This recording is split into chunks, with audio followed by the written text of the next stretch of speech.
నవ్యాంధ్ర రాష్ట్ర రాజధానిగా అమరావతి పేరు సూచించిన నాన్నగారు కృష్ణమ్మ ఒడిన రాజధాని నగరం అద్భుతంగా నిర్మాణం కావాలని బలంగా ఆకాంక్షించేవారు. ఆ శంకుస్థాపనకు కూడా గౌరవ చంద్రబాబు నాయుడు గారి ఆహ్వానంపై వచ్చి ఆయన ఆనందం పంచుకున్నారు. వారి ఆకాంక్షలకు అనుగుణంగా అమరావతి నూతన నగరం అపురూపంగా తయారై యావత్ దేశానికే కీర్తి ప్రతిష్టలు తేవాలనే సంకల్పంతో మా కుటుంబం తరపున 10 కోట్ల రూపాయలు విరాళంగా అందజేస్తున్నాం.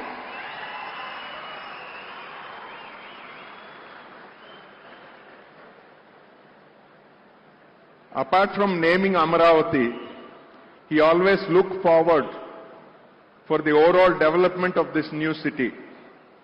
As a token gesture of the family for the continuance of his vision for this megapolis in the making, Amaravati, we are happy to present a check for rupees 10 crores to be used for the development of the city. ఈ video మీకు నచ్చినట్టయితే like చేయండి, share చేయండి, comment చేయండి. LVS news TV subscribe చేయండి మరిన్ని వీడియోల కోసం.